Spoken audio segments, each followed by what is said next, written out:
क्या bank Nifty एक corrective fall के फेज में है? क्या यह गिरावट अभी और जारी रह सकती है? क्या आप इस गिरावट से शॉर्ट पोजीशन के जरिए फायदा उठा सकते हैं? क्या है ट्रेलिंग स्टॉप लॉस का सही उपयोग और रिस्क रिवार्ड स्ट्रेटजी को कैसे अपनाया जाए? क्या वेब सी के खत्म होने का इंतजार पैटर्न कंफर्मेशन को फॉलो करते हुए करनी चाहिए? नमस्कार दोस्तों, स्वागत है आपका डॉक्टर संजय वेब के यूट्यूब चैनल में।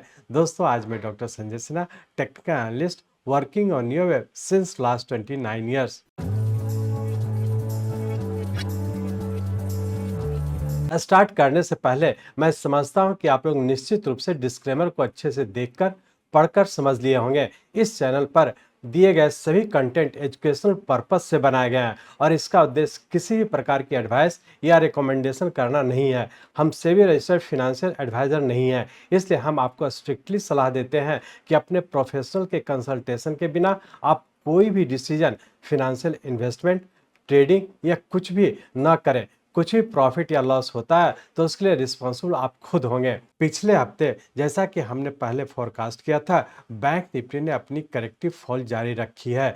नियो वेव पैटर्न के हिसाब से यह एक बड़ा करेक्टिव स्ट्रक्चर है जो अभी पूरा नहीं हुआ है। अभी जो ट्रेंड दिख रहा है उसमें शॉर्ट पोजीशन को ट्रेलिंग स्टॉपर्स के साथ होल्ड करना सही रहेगा। ऊपर के लेवल्स रेजिस्टेंस के तौर पे काम करेंगे। स्टॉप लॉस को ट्रेल करना न भूलें और वेब सी के पूरा होने का इंतजार करें। याद रखें, सही धैर्य और अनुशासन ही आपकी सफलता की कुंजी है।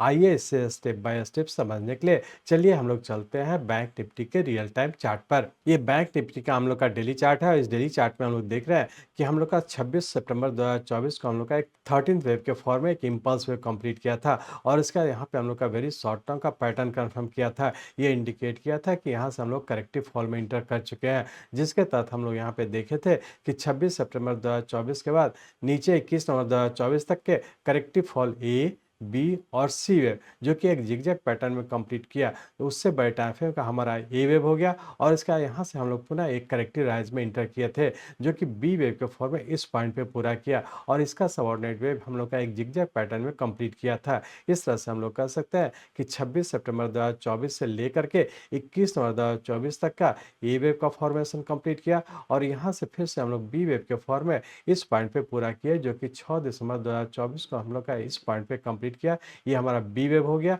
और इसका यहाँ से हम लोग सी वेव के फॉर्म में नीचे कंटिन्यू कर चुके।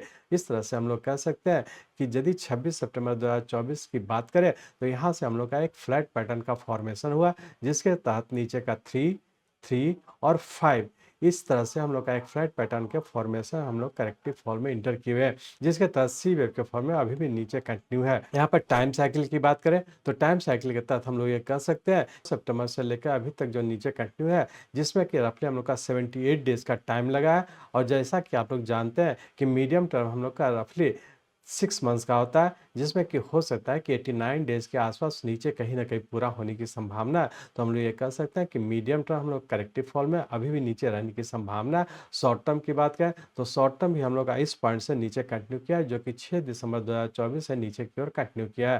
तो इस तरह से हम लोग कह सकते हैं कि मीडियम टर्म करेक्टिव फॉल में इंटर किए हैं, शॉर्ट टर्म भी हम लोग का नीचे कंटिन्यू है।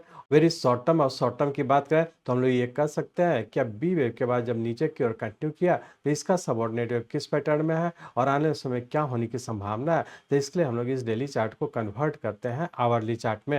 यहाँ पे हम लोग आवरली चार्ट में आ चुके हैं। इस आवरली चार्ट में हम लोग देख रहे हैं कि यहाँ पे हम लोग का बी वेव पूरा किया जो कि 6 दिसंबर 2024 को कंप्लीट करके नीचे करेक्टिव सी वेव के फॉर्म में नीचे कंटिन्यू कर चुके, जिसके तहत नीचे का 1, 2, 3 और ये करेक्टिव फोर्थ और यहाँ से हम लोग फिफ्थ वेव के फॉर्म में नीचे कंटिन्यू किए थे, जिसके तहत यहाँ पे हम लोग का एक 5 वेव पूरा करके और पुनः एक करेक्टिव राइज में इंटर किए थे, जिसके तहत यहाँ पे हम लोग का 6th वेव कंप्लीट किया और उसका पुनः हम लोग 7th वेव के फॉर्म में नीचे कंटिन्यू कर चुके। इस तरह से हम लोग यहाँ पे सिर्फ वेव को फॉलो करते हुए कंटिन्यू करेंगे जब तक के ऊपर का पैटर्न कंफर्म नहीं करता। हम लोग अपर स्टॉपर्स को फॉलो करते हुए नीचे की ओर कंटिन्यू रखेंगे। इस तरह से हम लोग देखें कि सी वेव हम लोग का 6 दिसंबर 2024 से जब नीचे कंटिन्यू किया, जिसमें कि रफली अभी तक हम लोग का 30 डेज का टाइम लग चुका है और अभी भी नीचे ही रहने की संभावना है। तो अब हम लोग सिर्फ ट्रेलिंग अपर स्टॉपर्स को फॉलो करते हुए नीचे की ओर कंटिन्यू रखेंगे।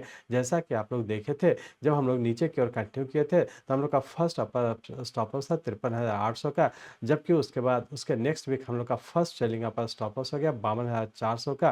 पिछली वीक जब हम लोग डिस्कस किए थे उस समय हम लोग का सेकंड ट्रेलिंग अपर स्टॉप लॉस था 51,700 का, जबकि अब इस वीक के लिए हमारा थर्ड ट्रेलिंग अपर स्टॉप लॉस हो जाएगा 50,500 का। तो इस वीक के लिए हम लोग का 50,500 के अपर स्टॉप लॉस को फॉलो करते हुए नीचे की ओर कंटिन्यू रखेंगे। इस तरह से हम लोग कह सकते हैं कि यदि आप पहले से शॉर्ट पोजीशन बनाए हुए हैं तो ट्रेलिंग अपर स्टॉप लॉस को फॉलो करते हुए नीचे की ओर कंटिन्यू रखेंगे। अब हम लोग यहाँ पे देखेंगे कि पूरे वीक में क्या होने की संभावना है। तो यहाँ पे आप लोग जैसा देख पा रहे हैं कि यहाँ से जब हम लोग नीचे की ओर कंटिन्यू किए थे तो यहाँ पे हम लोग का फिफ्थ वेव पूरा किया और उसका करेक्टिव राइज के तहत ऊपर का ए बी और सी वेव इस पॉइंट पे पूरा किया, जो कि उससे बड़े टाइम फ्रेम का हमारा सिक्स वेव हो गया और उसका पुनः हम लोग सेवन्थ वेव के फॉर्म में नीचे कंटिन्यू कर चुके। तो पूरे वीक की यदि बात करें तो पूरे वीक के लिए भी हमारा अपर स्टॉप लॉस होगा 50,500 का ही, लेकिन हो सकता है कि रेंज बाउंड के तहत ऊपर का 49,300 जबकि नीचे 47,500 इसी रेंज बाउंड में रहने की संभावना। तो इस रेंज बाउंड के तहत जब भी ऊपर जाता है शॉर्ट करें, वेरी शॉर्ट टर्म का थर्ड ट्रेलिंग अपर स्टॉप लॉस जो 50,500 का या वीकली पॉइंट से भी हम लोग का अपर स्टॉप लॉस 50,500 का, इसी को फॉलो करते हुए नीचे की ओर कंटिन्यू रखेंगे। अब हम लोग देख लेते हैं कि मंडे ट्यूसडे को क्या होने की संभावना है। तो उसके लिए हम लोग इस आवरली चार्ट को कन्वर्ट करते हैं 15 मिनट के चार्ट में। यहाँ पे हम लोग 15 मिनट के चार्ट में आ चुके हैं। इस 15 मिनट के चार्ट में हम लोग देख रहे थे कि यहाँ पे हम लोग का एक 5 वेव नीचे का पूरा किया था और सबसे छोटे टाइम फ्रेम का हम लोग का यहाँ पे पैटर्न कन्फर्म किया था। ये इंडिकेट किया था कि नीचे का हम लोग का एक 5 वेव पूरा किया और उसका पुनः यहाँ से हम लोग करेक्टिव राइज में इंटर कर चुके थे, क्योंकि उससे बड़े टाइम फ्रेम का हम लोग का पैटर्न कंफर्म नहीं किया था और ये इंडिकेट कर रहा था कि यहाँ से जब ऊपर कंटिन्यू किए जिसके तहत ऊपर का ये और ये करेक्टिव बी और पुनः सी वेव इस पॉइंट पे पूरा करके और यहाँ पे देखे होंगे कि सबसे छोटे टाइम फ्रेम का नीचे का पैटर्न कंफर्म किया। ये इंडिकेट कर रहा है कि यहाँ से जब ऊपर कंटिन्यू किया तो हम लोग का एक करेक्टिव के तहत ए बी और सी वेव उससे बड़े टाइम फ्रेम का हमारा सिक्स वेव कंप्लीट किया और उसका पुनः हम लोग सेवन्थ वेव के फॉर्म में नीचे कंटिन्यू कर चुके। तो यदि मंडे ट्यूसडे की बात करें, मंडे ट्यूसडे के लिए रेंज बाउंड के तहत ऊपर का 49,000 और नीचे का 48,000 इसी रेंज बाउंड में रहने की संभावना। इंटरडे के पॉइंट से ऊपर का स्टॉप लॉस रखें 49,600 का, इसी अपर स्टॉप लॉस को ध्यान में रखकर इंटरडे के पॉइंट से मंडे ट्यूसडे को जब भी ऊपर जाता है शॉर्ट करें, अपर स्टॉप लॉस रखें 49,600 का और नीचे के लेवल पर या तो प्रॉफिट बुक करें या फिर अपर स्टॉप लॉस को फॉलो करते हुए नीचे की ओर कंटिन्यू रखेंगे। इस तरह से हम लोग कह सकते हैं कि इंटरडे के पॉइंट से अभी नीचे रहने की संभावना। इंटरडे के अपर स्टॉप लॉस को फॉलो करते हुए नीचे की ओर कंटिन्यू रखें। वीकली पॉइंट से हम लोग का नीचे कंटिन्यू और वेरी शॉर्ट टर्म पॉइंट से नीचे ही रहने की संभावना।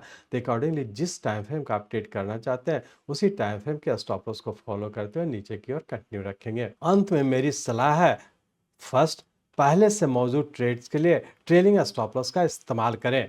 सेकंड, पैटर्न कन्फर्मेशन रूल को फॉलो करते हुए वेब सी के खत्म होने का इंतजार करें। थर्ड, वेब सी के नीचे खत्म होने के बाद ही लॉन्ग फ्रेश पोजीशन लें, इससे आपको सही एंट्री मिलेगी और रिस्क कम होगा।